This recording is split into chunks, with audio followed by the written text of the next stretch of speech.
Wita karya wangsit Bendha gombang ngajabing tawang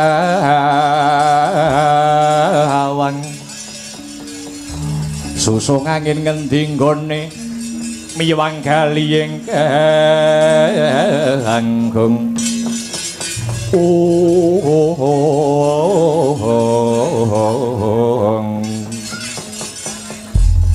ijik urip piye gawe lho Bratasena cahe mulih sapa Bratasena isih utuh Bratasena isih meger-meger malah sak rampunge mulih saka Gunung Candramuka cahyane saya sumunar saiki mbuh ora idep golek reka daya nganti sak matine Bratasena nek ora iso mateni Bratasena kowe bakal dilereni saka rombongane wong-wong Astina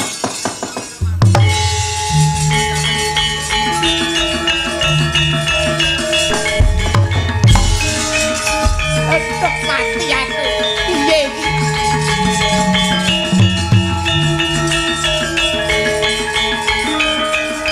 Duh Bratasena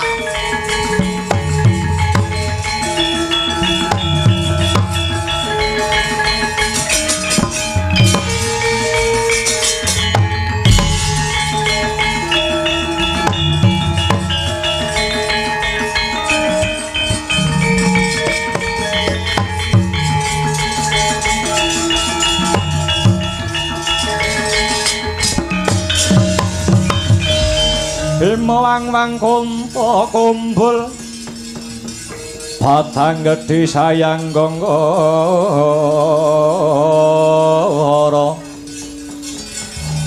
gadane romobat mahabit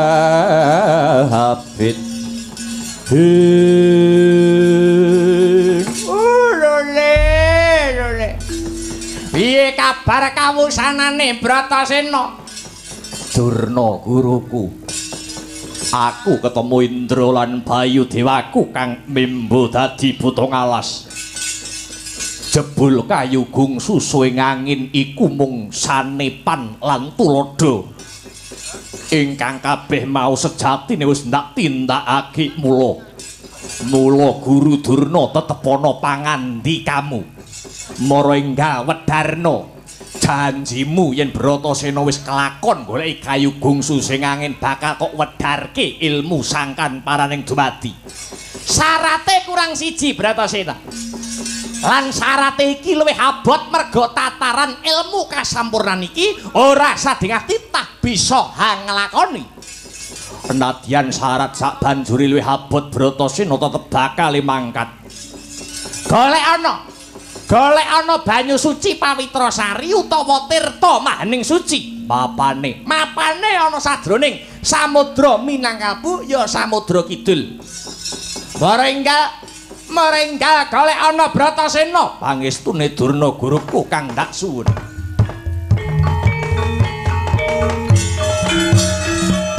Ansamar pamoring suci sinuk mandang nagame asepi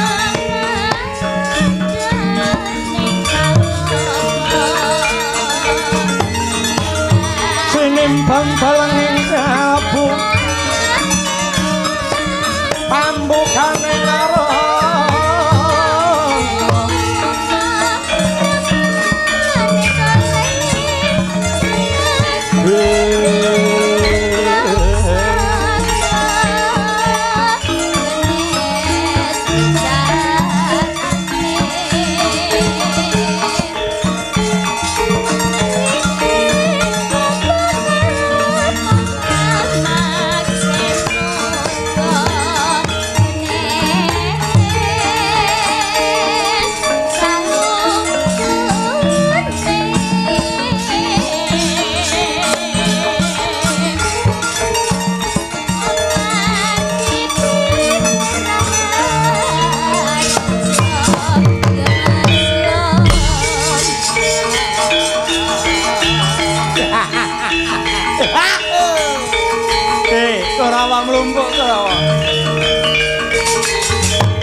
nyung saraning wadya kang lumampah kumpul Cacarwatata tandaruk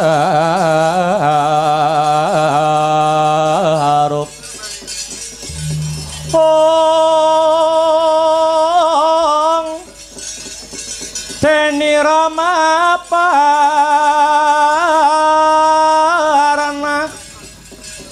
ong dwaja miwang bending ungkung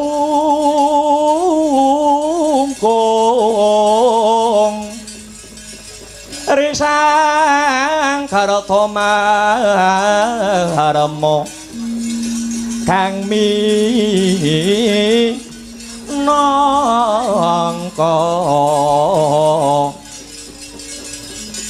cucuk ing prawadya bala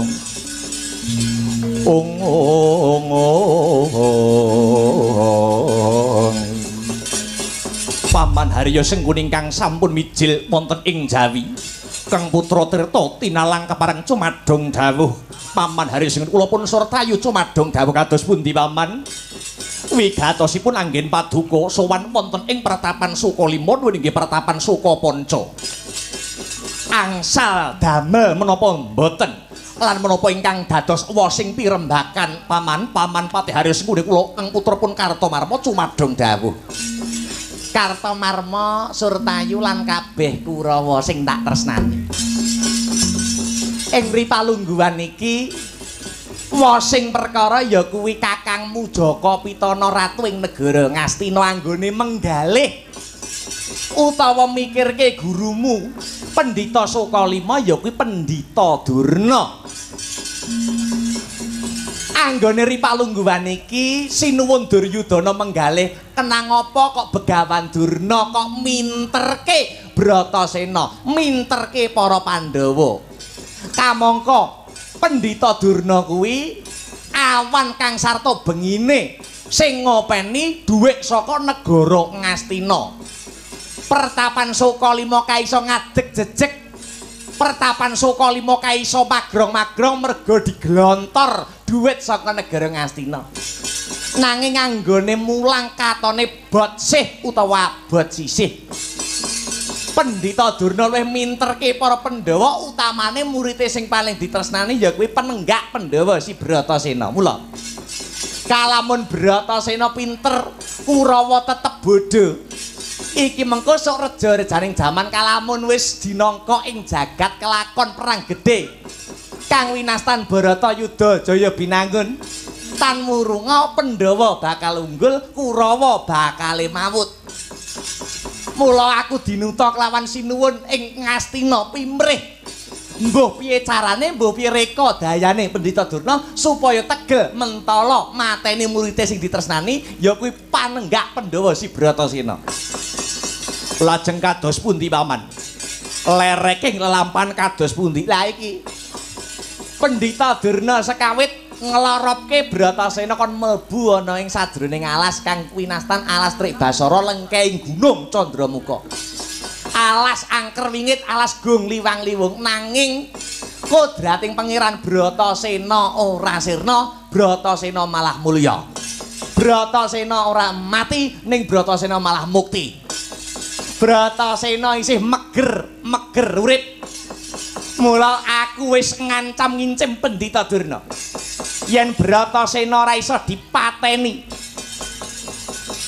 yen Pendhita Durna janji ora iso mateni murite ya kuwi sing ditresnani si Bratasena Pendhita Durna dilereni saka rombongane wong Ngastina dilereni saka rombongane para Kurawa mekaten paman lah iki tundane rembug Bratasena dilorotke mapan samudra kidul ya samudra Minangkalbu pimrih goleki sing jenenge banyu suci Pawitrasari tirta mahaning suci iki mengko Bratasena mesti bakale mati Bratasena mati kamangka punjer kekuatane Pandhawa mapan ana Bratasena mati mesti gampang anggone mateni mites Pandhawa liyane lajeng menapa ingkang kedah dipun tindakaken para Kurawa paman iki ngene ya Mara gage Kurawa disawegake para Kurawa disiagake janji Bratasena metu saka samudra kidul utawa kang winastan samudra Minangkabau kok isih urip. Kok isih meger-meger ora sandadak karo den gawe rasa dadak kesuwen trolong tombak. Bratasena keroyokan karo barisan Satakurawa. Lho niki trawaca dawuh pangandika Paman Hari Sengkuni. Kalilan pun karto marmo nyadong dawuh Hamid Madal Pasilan.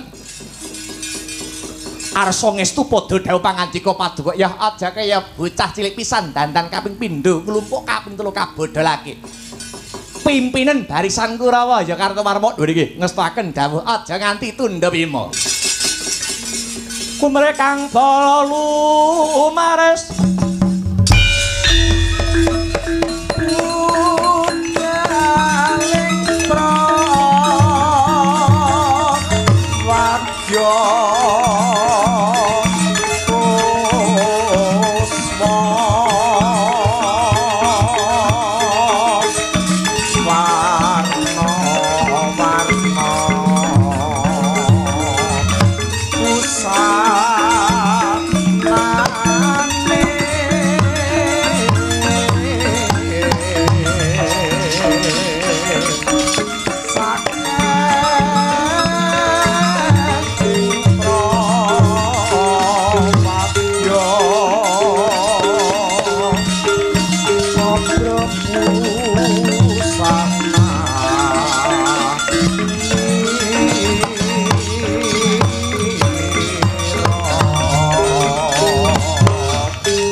dong kayuh gegono Risang Rama Ndaya Patyana yaksa gung cangkrama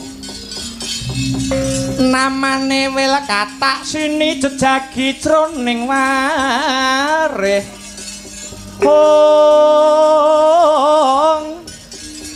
mbadha kolam tanpa tuwa mina-mina jro jaladri mila gugu saben ari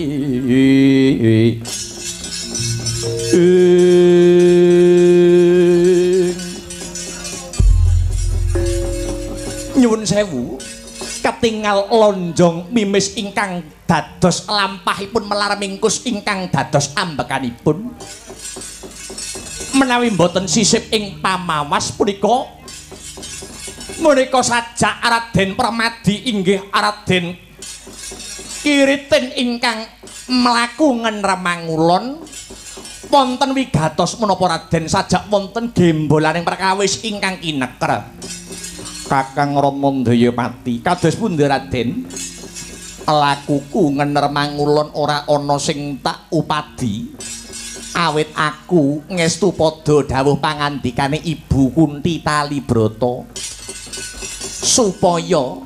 supaya ngupadi baya ana ngendi papan dununge Kakang Bratasena. Nyuwun sewu Raden. Kabar sumebar pawarta sampun warata. Wartanipun mbok bakul sinambiwara mbok menawi ing ripalenggan sakmangke adi kula.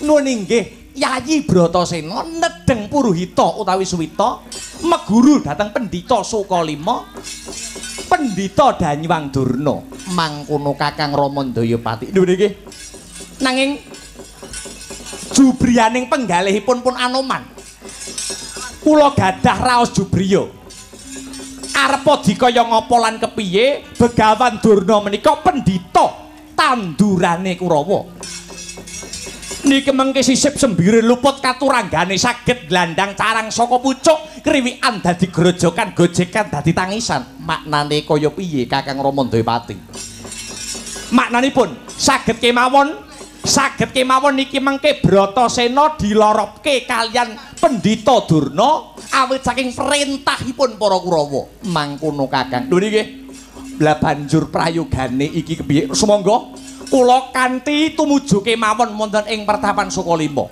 nyuwun tanggel jawab baya wonten pundi papan dununge Kang Rayi nuwun nggih pun Yayi Bratasena Satringga Dipati mangkono tak kira oleh prayoga ayo Kakang Anoman ndak gandeng tanganmu tumuju lon-lonan lumaku mapan ana ing Pertapan Sukalima muga-muga pepeteng iki enggalo antuk suluh sulak pepadang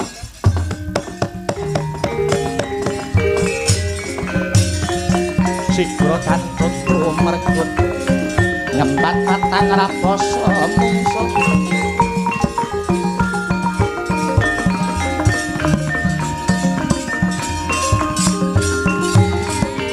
pangkep jojo kantaran bau sayakti sing olehna prapeng lampus serna madyan ning pangukon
entek-entek si panungkul paten ana panungkul apa dosane dosa ngungkuli sasama aja tindak kualat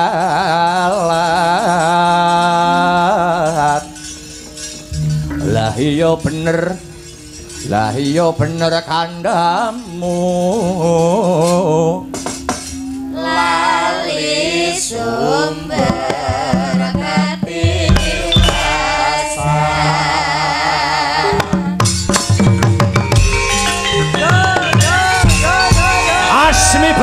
Masmiber panonku pating kalepyur durung sangkonku ngestu padha warangka negara Ngastina paman riki ana hariya sekune kepapak wanara kusika seta kethek wulese putih edan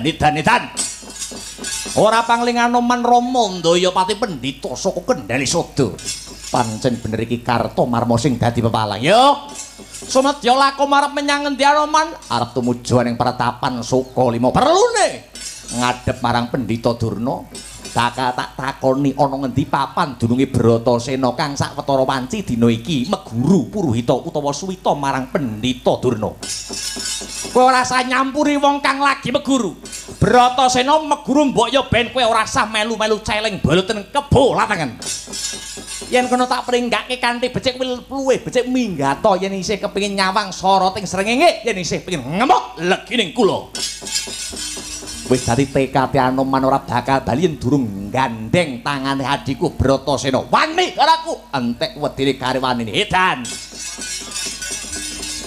gedhemu cilik durmu ndek kopat kapitula buntute taping kejero manuk branjangan tengkang kandeling kulit jemleng sudanmu yen panjenengan pendhita sekti tanpa aji teguh tanpa meguru wateken aji copo mantramu wateken aji copo mantramu tumpang soto biadada mung satigamu celakon tusu Anoman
Ojo. Mati aku. Ho, ho, ais, pot.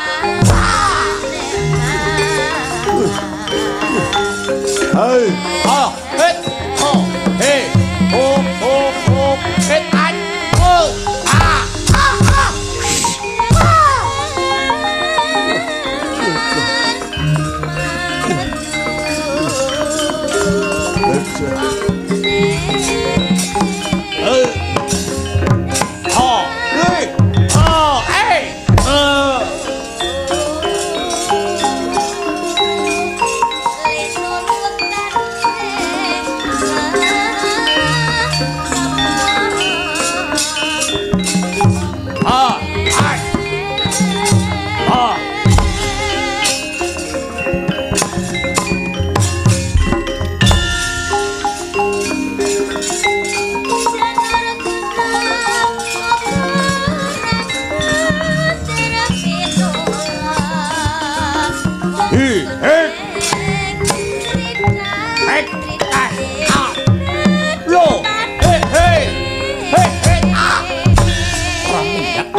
Rincung ringon-ingon ra kebon binatang cobanen edan ngempil ndasmu.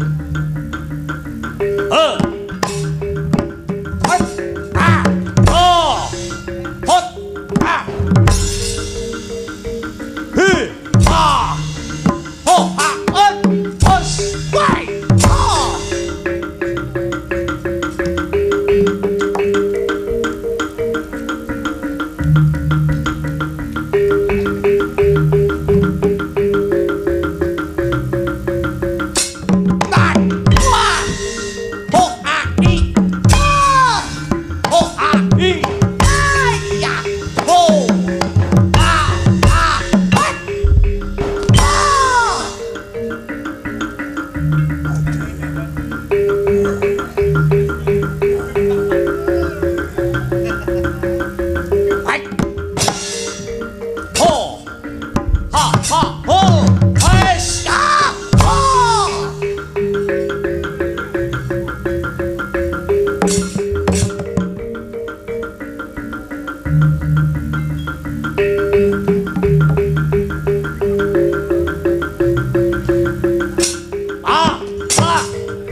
Lha dalah. Satria bagus ngidak lek ra pendeng ra pangling merwadi. Jayadrata iya. Mbiyen sing nggendak bojoku Dursilawati. Ana lakon rimong batik wingi.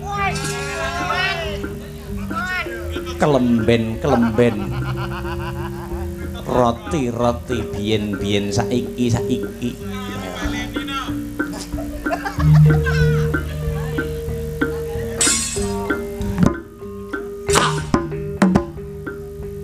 Was hit.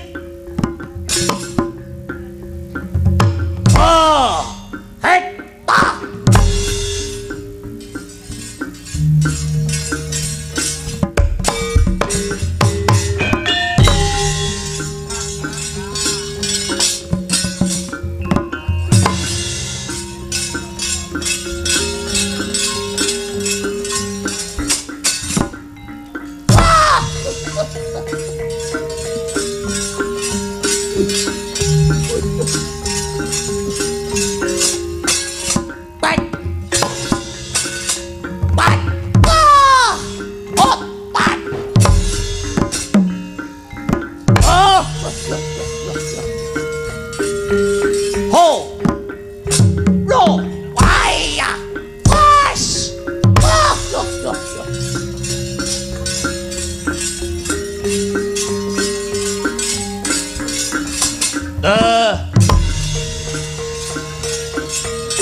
Taruna hangutiya sanes ora mangka sangune kenati maksudi karo kanane gunane bisa sagedane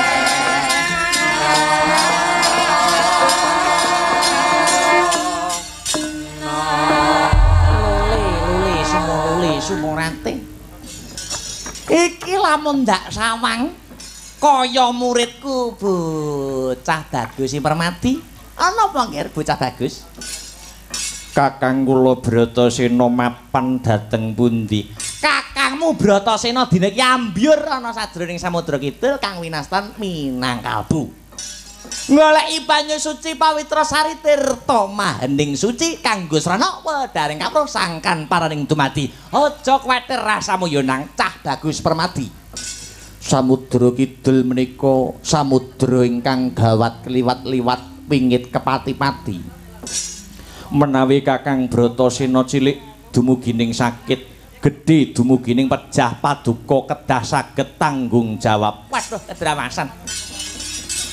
Wah, ketiwasan iki. Antenana Bratasena bakale enggal bali Permadi. Menawi surup surya Kakang Bratasena dereng timbul. Menapa paduka Bapa Durna kersa tanggung jawab samukawisipun. Aja ngedap-ngedapipun Bapak lho kowe. Ayo enggal disusul ana tepining samudra Permadi.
Samudra Minangkalbu.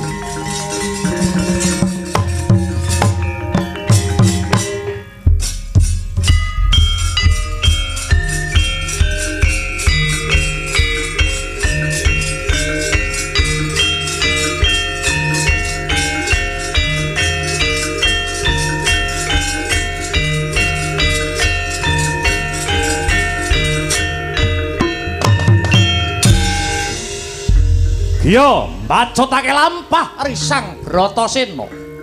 Wauta kaya mangkono. Wus prapteng tepining samudra Minangkalbu. Tupi wus prapteng gisik. Sigra pinapak gedhening alun kang gulung gumulung. Wauta kaya mangkono Dian Bratasena nyawang jembaring samudra kang anglangut tanpa pagut. Tumekaning ombak kang anempuh puntisi risang Bratasena kaya bisa tata jalma arsa amangsana lakune sang Bayu Siwi. Sademah tuwuh tandha pitakon sak lebeting batos. Sida njegur segara apa to yen ora? Lamun sida njegur bakal pisah lawan keluargane selawase krana amung pati pacangane. Lamun yen to wangsul tetekela banger asmane selawasing urip. Sakuse kapetang kanthi jangkep wis madhep lan mantep risang Bratasena hanggenya arsa ngupadi banyu suci pawitra sari kinarya wedharing kawruh kasampurnaning dumadi. Giya suku mancik ana watu gilang hambyir dra samudra Dian Bratasena.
umlep nenggih risang naga Nabatnawa pitung bongkote ngetal gedene mencorong mripate mawa sungu mijil nyembur geni sak klopo-klopo tabone duwi mriksa Raden Bratasena ngangku mambanging marih mangkrak krura srumanaut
Sang Nabatnawa hanggubel anggane Sang Bratasena tutuk hangakep wentis kang gering saya keket panggubele saya raket panyakote nganti Sang Bratasena pepes kekes hangles bayune nganggo prasasat ustumeka lena nanging awit dayaning piandel sesupe duwe Indramani ing larih peparinge Bathara Indra tuwuh karosane grayah-grayah kang asta modot punang Pancanaka mengkang tutu ing sarpa nganti sigar dual-dual dadian paktine samudra banjir getih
aduh Bathara Gung kang amurpa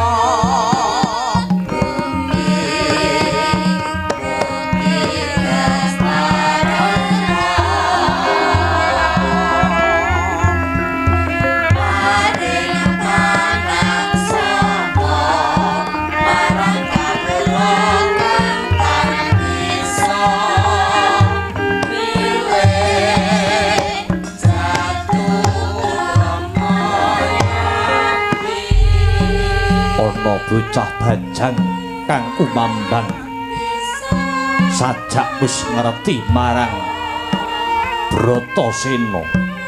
Kowe kuwi sapa? Bratasena. Ulun iki kang kita upadi bebisik ulun. Sang Dewa Ruci ya Sang Marbudingrat. Jagat Dewa Bathara ya jagat pangestungkara. Pangabekti kula unjuk ulun. Iya ngarep pusulung tampa Bratasena. Mangerti ya. Aja ta kita gampang memangan yen durung weruh apa ta kang kita pangan. Aja gampang kita mengenggo yen durung weruh apa ta kang kita enggo. Lan aja gampang lelungan yen durung weruh dunung ngendi kang kita jujuk. Kula namung mituhu dawuhipun Guru. Iya. Awit saka pitaya kita marang guru nganti kita bisa ketemu marang Dewa Ruci.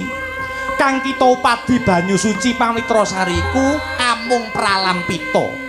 Kang ateges ati kang suci lan rasa kang wening. Sapa wong kang kepengin sampurna uripe pancena kudu weruh kawruh sangkan paraning dumadi kang warah ing tata dharma. Luwih jlentrehe manjinga ing Gua Garba Ulun. Caranipun kados pundi pukulun paduka namung alit kula rawa birawa kados mekaten. Aja ta mung kita. Jagat iki yen tak kersake bakal manjing ning nganggo ulun wis. Ora sandadak karo nden gek mlebu metu talingan kering ulun. Sendika dawuh duwu ulun.